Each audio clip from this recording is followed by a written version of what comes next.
Good evening, and thanks for joining us on this unique occasion for an exchange of ideas between the two candidates running to be the next Lieutenant Governor of Virginia. First, the Republican candidate, Mr. John Reed. Welcome, Mr. Reed. Next, the Democrat candidate, State Senator Ghazala Hashmi. Senator Hashmi, are you there? Good to be here. Thanks so much. Okay. First, let's get to opening statements, starting with Senator Hashmi.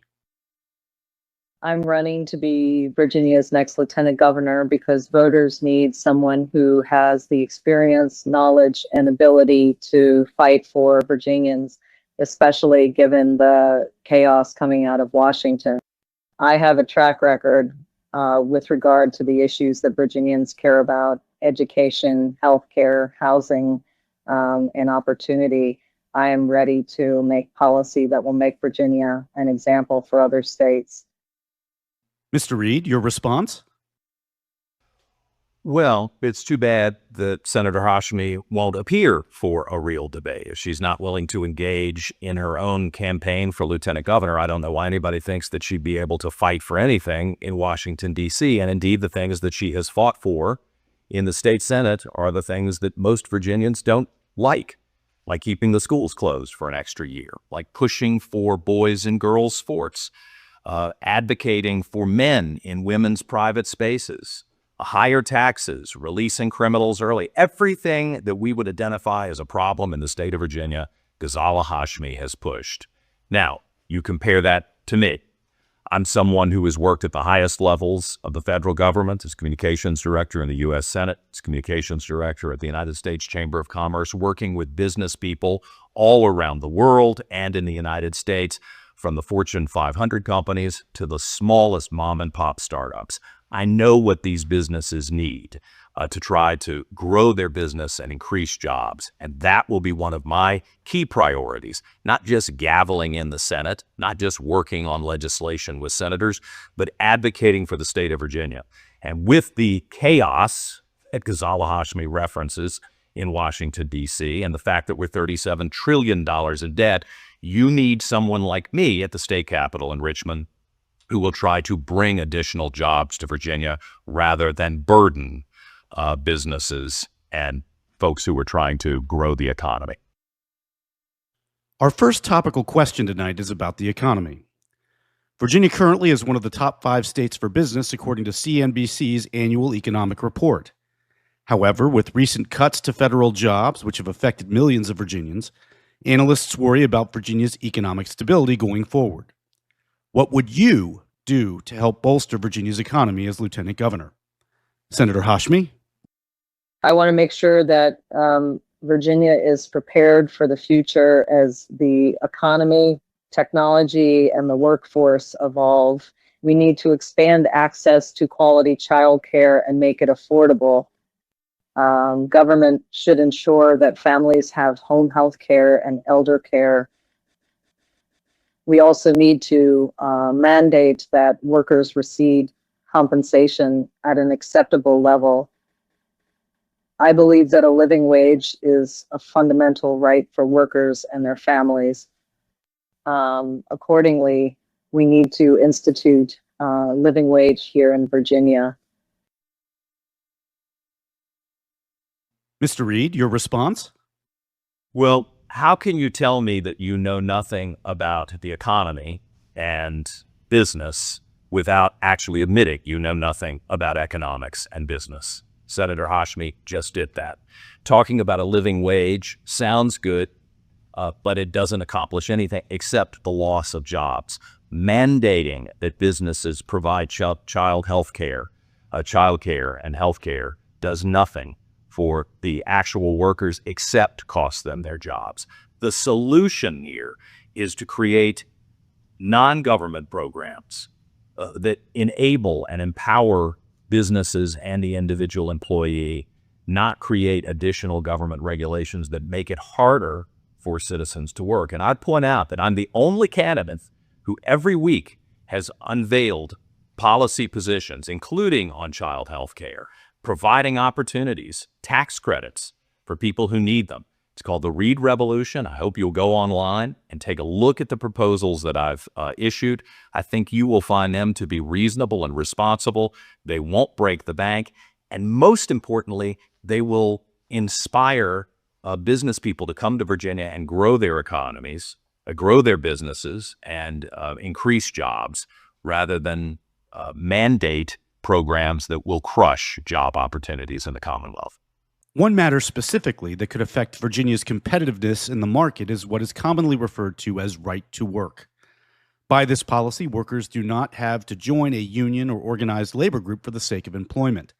At present, Virginia is a right to work state. Would you be in favor of repealing right to work, yes or no? Senator Hashmi? Support all efforts to repeal right to work. States that don't have right to work laws generally offer better working conditions and outcomes for employees. In Virginia, right to work restrictions affect wages, benefits, and overall job quality. Many workers and most of the general public don't understand how labor laws are central to better economic outcomes. As Lieutenant Governor, I will always push for legislative changes for workers' rights. Mr. Reed? Senator Hashmi says that the general public doesn't understand labor law. It's clear that she doesn't understand economics. And when she's advocating doing away with the right to work, she is advocating crushing the working class in Virginia. How do I know this? Her own party used to agree. Chuck Robb, Jerry Beliles, Doug Wilder, even Mark Warner and Tim Kaine, all Democrat governors advocated for the right to work, which means that the worker decides whether they join a union or not.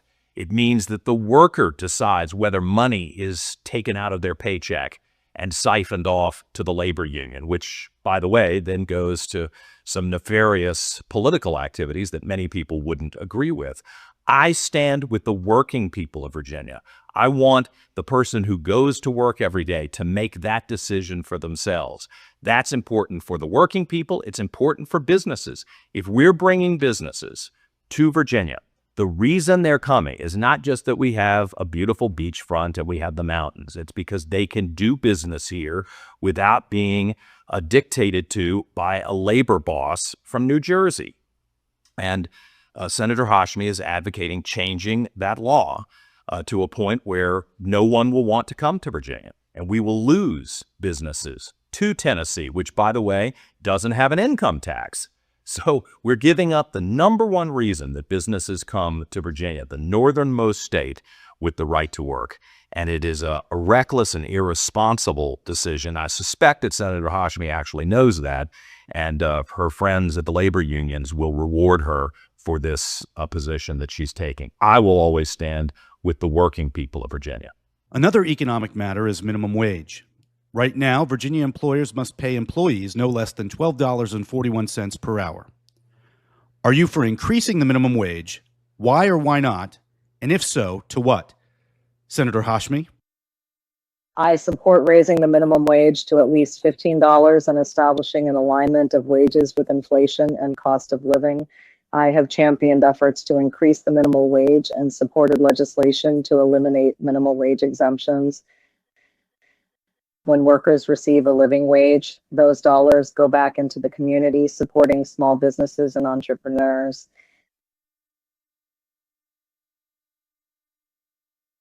Mr. Reed? Well, at least Senator Hashmi recognizes that money that's paid to workers does fuel the economy. But what she would actually be doing by raising the minimum wage to $15, and many in her party are saying $20 or $25 an hour, is kill jobs. Once again, we're dealing with people, Senator Hashmi, with all due respect, who have no clue about how a business works and no understanding of economics. This sounds like a very good idea if you're economically illiterate. Raising the minimum wage would cost low-income workers their positions.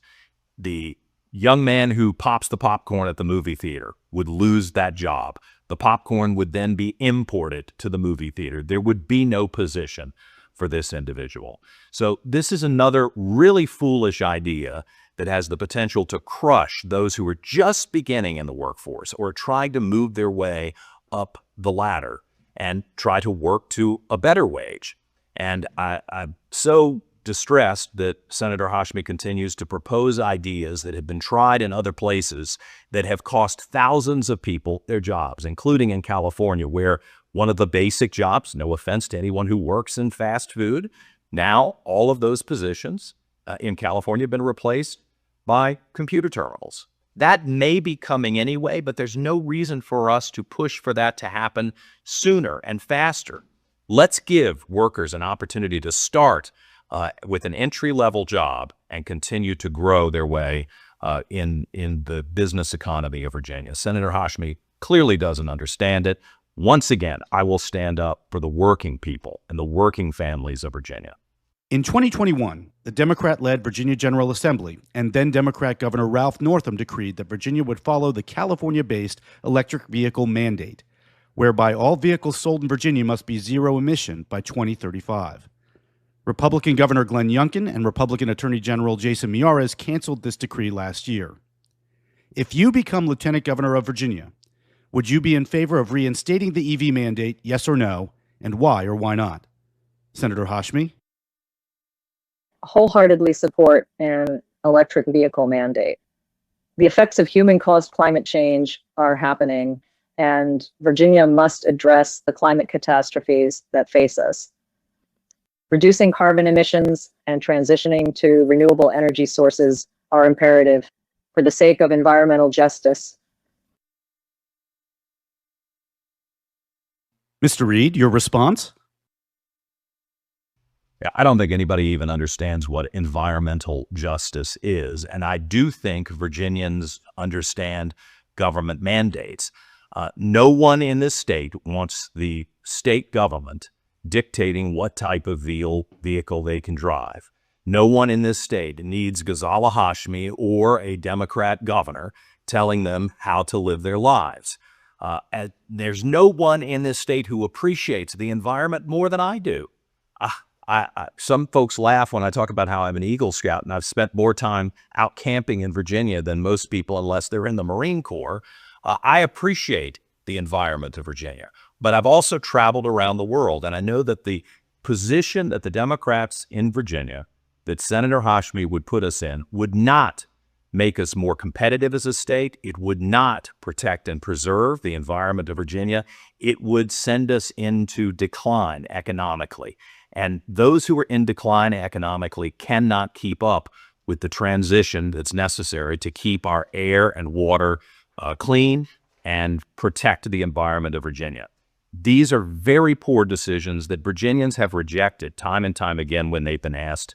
And Senator Hashmi is on the wrong side of dictating to the average person in Virginia what they must do in their own home, in their own life. I'll stand up for your personal freedom.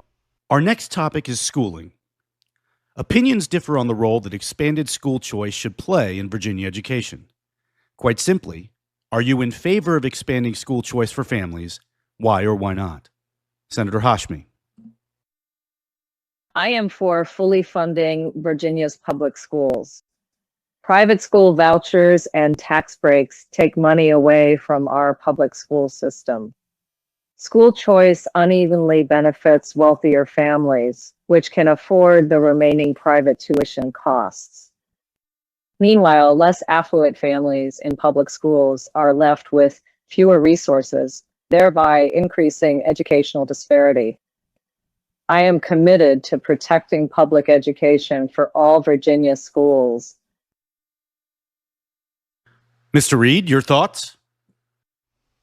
Well, I'm a public school person. My father was a middle school principal. My mother was a public school teacher. I went to Henrico County Public Schools from kindergarten through 8th grade. I then went to a private school, which was very expensive. I know about these very expensive tuitions. That's why I think it is time for us to tell the truth to each other and admit that there are some wonderful schools in Virginia and there's some schools that just aren't cutting it. And I think it is wrong, Senator Hashmi, to mandate that someone who is in a neighborhood where a school system is failing or an individual school is failing, for them not to be able to remove their child and give them another opportunity with the tax money that has been allocated for that child.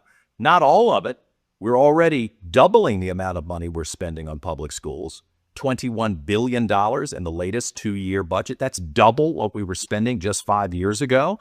And Senator Hashmi doesn't think that the individual parent should have the opportunity to move their child to a better school. This plan of school choice will provide new opportunities and competition and will hold school systems accountable for good results for their students. Senator Hashmi, once again, is standing up for teachers' unions, not for the students. One thing you can count on from me at the Capitol is I will be looking out for families.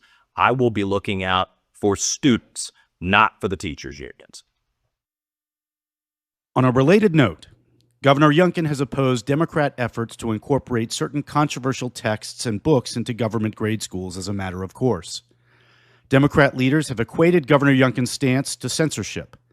Governor Youngkin counters that he is protecting the ability of parents to consent to what their children read. What is your view regarding this matter? Senator Hashmi? We oppose attempts to ban books from our schools. We've had superintendents who actually remove books from school libraries, which is why I wrote the bill to stop banning books. As Lieutenant Governor, I will oppose censorship, and I will advocate educational best practices for curricula. Mr. Reed? Well, that's absurd. No one is talking about banning books. Everyone in modern America can order any book they want to. Protecting children from controversial topics that are not age appropriate, and protecting young people from being exposed to pornographic material, which is exactly what is happening in some of our public schools. That is not censorship. That is protecting young people. And it is time for us to have leaders at the Capitol who are discerning enough to know the difference. You're not banning books. You are saying that age-appropriate material is what should be in libraries. And anyone who wants to order a book and have it delivered the next day to their home, that's certainly a possibility for them. So I wish we were in a place where we could be honest about what's happening here. This is a play to try to inflame tensions in the classroom, and there is no reason for that. Responsible people used to all agree we protect the innocence of young people as long as possible. And I will add, the teachers need to be focused on the basics of reading and writing and basic history and science and preparing young people to hit the age of 18 and graduate with all of those skills and be good citizens. This distraction about censorship, alleged censorship, when we're talking about actual pornographic material is absurd, and it is counter to everything we should be doing to protect young people and families in Virginia. Once again, I have to stand up for families and let parents make these decisions instead of bureaucrats in the school system. Follow-up question, broadly. Who should be in charge of children's education in Virginia? Parents or legislators? Senator Hashmi. I'm concerned about parents who think that they can legislate what their children are reading in school. That's the job of legislatures, people like I am, not the job of parents. Mr. Reed, your response? Well, I know there are a lot of parents who would disagree with you, and they have made their voice heard time and time again. We used to be able to trust those who led our school system to focus on the basics of reading and writing and science and history and basic civics. But now we have a school system which is infused with political dynamic that is divisive and causes individual students to hate their own society. It's time for us to get back to the basics, and it's time for us to empower parents to make these decisions, not bureaucrats. I have said consistently that I think one flag belongs in our schoolroom. That's the American flag. We don't need the BLM flag. We don't need the gay flag. We don't need the transgender flag. We need to take all of the controversial social justice issues, which people like Senator Hashmi have made a living off of, and get those out of the classrooms and make sure that we prepare students to be wise enough to make their own judgment as they interact with their own parents and their own families, and that the values of those families are the values that are passed down to the next generation, not that they are indoctrinated by school officials who clearly have ideas that don't match up with where most Virginians are. A debate has raged in Virginia for a number of years now over policies related to the transgender phenomenon among our youth. What are your positions in regard to transgender access in government-run schools, to bathrooms, changing rooms, sports, etc., and transgenderism in general? Senator Hashmi. We need to look out for and protect the rights of our transgender children. They have a right to be addressed with pronouns of their own choosing. Boys identifying as girls have the right to compete on the playing field where they feel that they belong. Trans kids have the right to use the restrooms and changing rooms where they feel most comfortable. Last but not least, trans minors have the right to get the surgeries that they need so as to feel as though they're in the right body. To oppose the trans rights of children is to deny them their personhood, deny them their identity. Mr. Reed. Look, I'm the most open-minded person probably who's ever run for statewide office. But I will tell you, when it comes to young people, this is confusion. It is gender dysphoria. These young people deserve counseling that will help them feel comfortable in their own body. And most of you are aware that I'm a historic candidate. I am the first gay person in either party to run statewide and to be on a ticket, Republican or Democrat. And I am telling you, after 30 years of having been around what I consider to be a very damaging, almost insane political agenda, this is not the direction that we should take. Young people deserve to be protected. The fact that Senator Hashmi would stand up and say that she agrees with the idea of mutilating the bodies of perfectly healthy young people instead of helping them work through what many of us used to call teenage angst indicates that she has been completely bought into the most radical ideas in our society. Most parents do not agree with that. Now, once you turn 18, it's not my business what you do. Now, I don't need to be in your bedroom. I don't need to be associated with the decisions that you're going to make, even if they're important. But we have an obligation to protect young people from making dramatic decisions that a reasonable person would conclude they would regret in the next few years. And I will stand up for young people. I'll stand up for parents. And the idea that we're going to keep this secret from parents and not involve them in these types of issues is very troubling to me. It's another thing that I think should be disqualifying for Senator Hashmi and, quite frankly, many people in her party. In the wake of the Supreme Court's ruling in Dobbs v. Jackson, states have assumed jurisdiction over abortion access. Currently in Virginia, public policy largely permits abortion through the second trimester of a pregnancy. However, the state will not pay for a woman to have an abortion in almost all cases.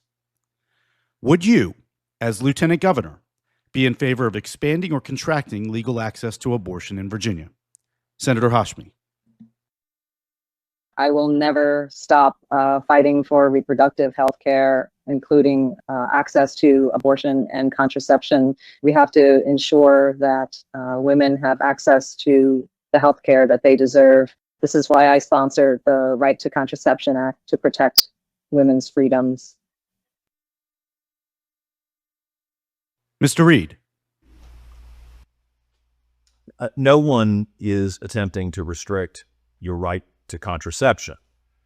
The problem that Senator Hashmi has is she has been supportive of this absolutely outrageous constitutional amendment, which allows day of birth abortion. And I have traveled around the state, unlike my opponent. I have put almost 100,000 miles on my car talking to people who don't necessarily agree with me, unlike my opponent. And I have talked to many people who are pro-choice who have said, yeah, the idea of murdering a baby on the day that it is to be born is a step too far. So we're not even having the conversation that we've had for 40 years about first and second trimester abortions.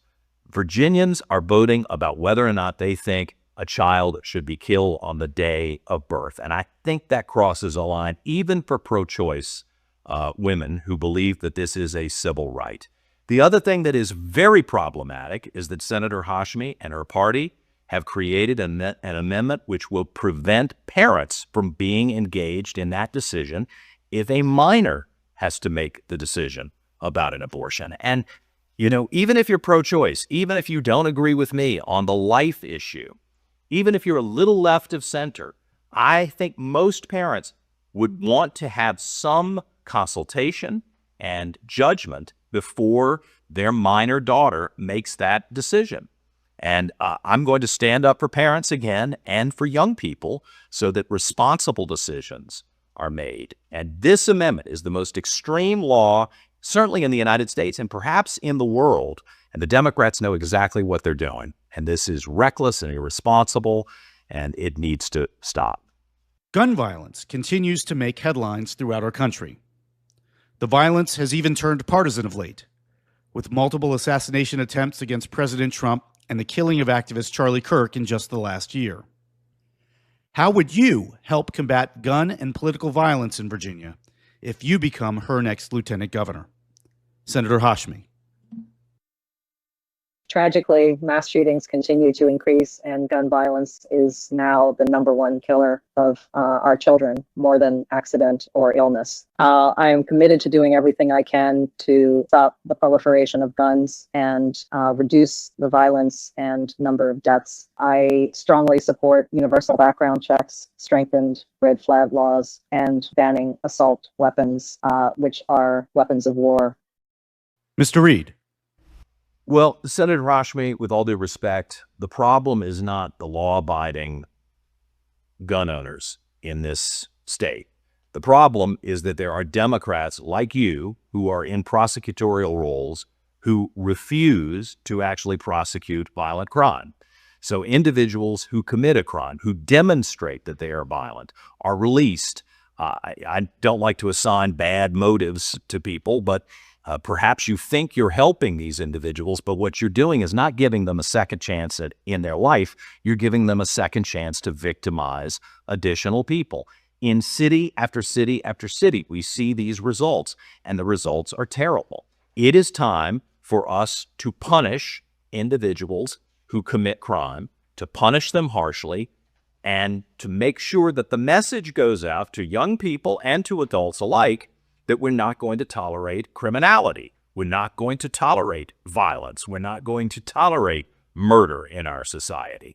This is not a gun problem. It is a people problem. And there is a way to deal with it. We have proven over and over and over again that by being tough on those who commit crime, we will watch the crime rates go down.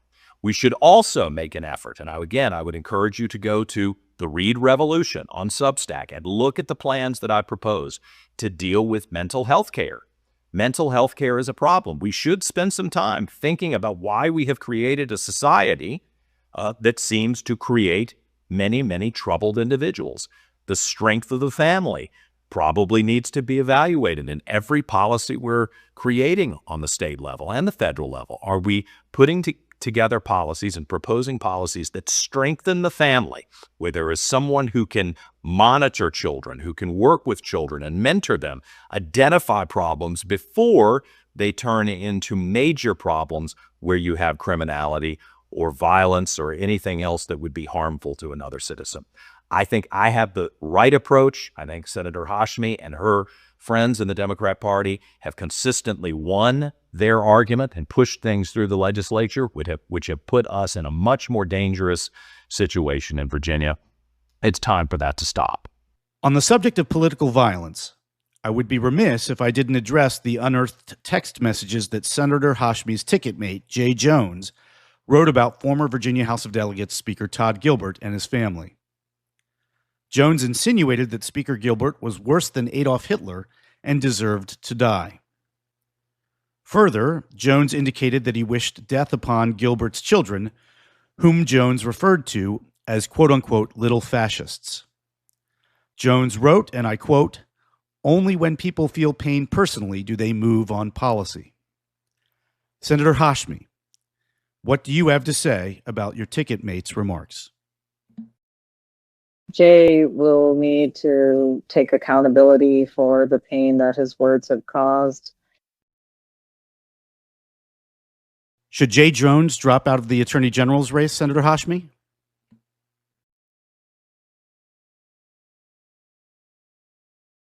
I guess that's Senator Hashmi's answer. Mr. Reed, is Jay Jones unfit for office? Yes, Jay Jones is unfit for office. That has now been on display for everyone to see. And this is another moment where Ghazala Hashmi and her Democrat friends have refused to take the steps that a responsible person would take to say it's time for Jay to step aside. This is not just a collection of words that are offensive. These are actual threats of political violence. We've seen assassination attempts. We have seen Charlie Kirk's assassination. We have seen members of our own House of Delegates, Republican members of the House of Delegates, threatened with death. I had that happen to me while I was having a press conference, live on the internet, a death threat against me. Now there is a consistent decision that I have to make about whether I wear a bulletproof vest in public. In Virginia, this is outrageous. The Democrat Party of Virginia, the Democrat Party across the United States has a violence problem. And I will say, with all due respect, Senator Hashmi, you should have been one of the leaders to say that Jay Jones should step down, and you should be calling upon the people in your party to be peaceful. We're never going to agree on everything. I accept that, but we should not tolerate political violence with a wink and a nod and say that it doesn't matter when someone is revealed to have said something as horrible as what Jay Jones said. It's a reckless position that you're taking. To me, it's a disqualifier, not just for him, but for you as lieutenant governor. And I would say the same thing about anyone who's running for office. If you can't denounce this, then you have no moral compass at all. And Virginians should reject you to be in a position of leadership. In recent months, with President Donald Trump's return to the White House, we've seen a crackdown on undocumented immigration. Here in Virginia, Governor Youngkin has offered his cooperation with Immigration and Customs Enforcement, aka ICE, as it attempts to deport undocumented immigrants from the country. If you become lieutenant governor, would you favor or oppose continued cooperation with ICE? Senator Hashmi. That Governor Youngkin's decision to help ICE was absolutely reprehensible. Our sheriffs and local law enforcement shouldn't be assisting with the policing of international immigration. No, our sheriffs and local law enforcement should be protecting our citizens on issues of public safety.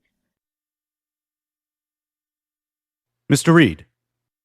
Well, that's what our sheriffs and our law enforcement are doing, is protecting citizens with public safety issues, because some of the people, not everyone who comes here illegally, find themselves committing crimes. And if they have committed a crime, it is incumbent upon our law enforcement and our courts to assist in enforcing the law. Let me be clear, since no one else in the state of Virginia seems to be capable of saying it. We all have to obey the law. And that means you do, Senator Hashmi, I do. The people who are working in a factory have to obey the law. The people who run businesses have to obey the law. This is a key discussion point that I think we need to get through as a people. You must obey the law. And these are not new laws. These laws have been on the books for a long time, and we are now dealing with the consequences of not actually enforcing the law fairly. So you have millions of people who would like to come to the United States, who are going through the process correctly, who are paying attorneys, who are waiting in line to become workers in America and hopefully American citizens. And then you have people who have jumped the line. And then you have people who are criminals from other countries who are here. It's time for us to clean up this situation and to be very strict about who is in the country. That, again, is not bigotry. That's called being responsible. That's called being a responsible leader. And I think Governor Youngkin has been absolutely correct in mandating that law enforcement actually enforce the law, and all of us will be in a better position, even those who are here as immigrants, if we actually enforce the law and get rid of the people who are committing crimes. It's very easy. It is not complicated, and it's offensive that Senator Hashmi continues to try to equate immigrants who came here legally with those who came here illegally. A final topical question. Obviously, both of you want to be Virginia's next lieutenant governor.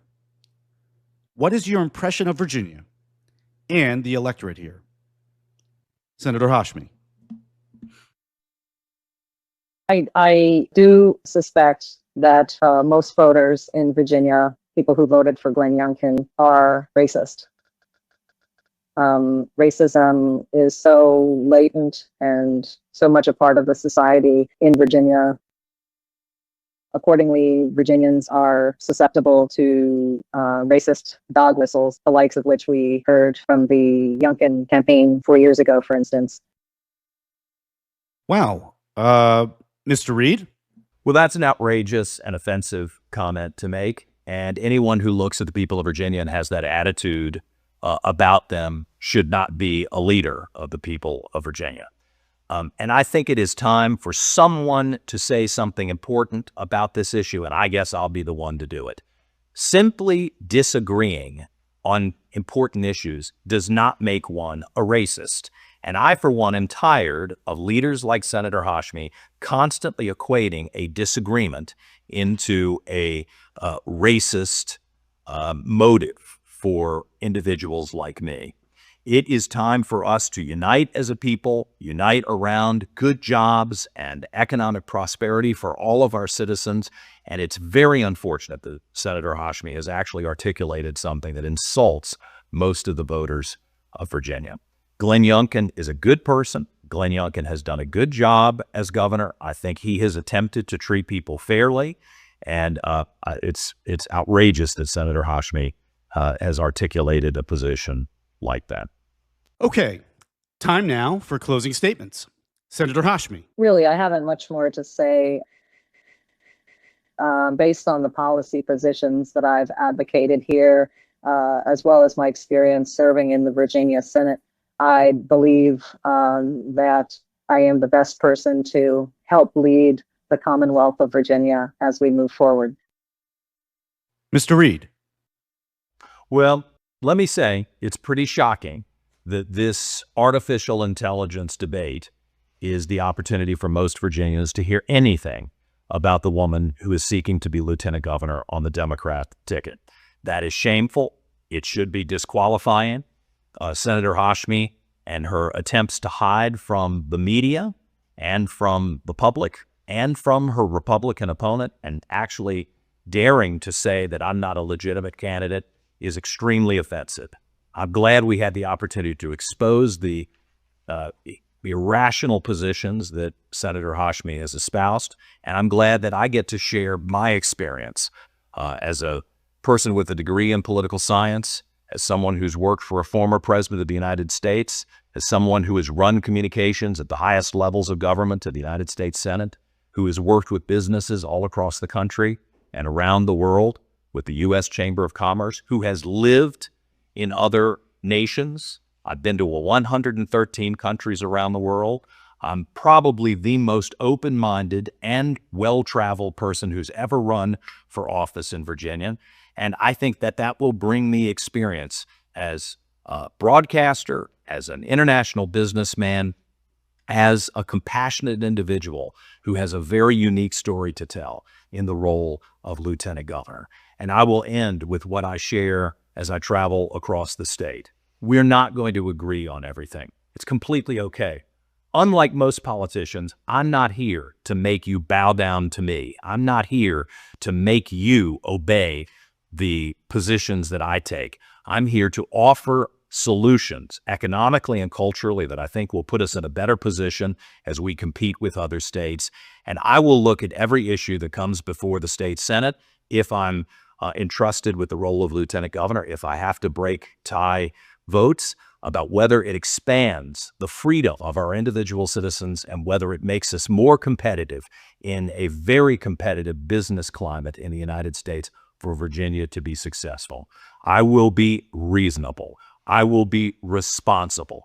I will be respectful of people, even if I disagree with them and they disagree with me. And most importantly, I will endeavor to make every decision by being fair to everyone in the Commonwealth of Virginia. And that's why I'm asking for your vote to be the next lieutenant governor. And I appreciate the opportunity to be here tonight.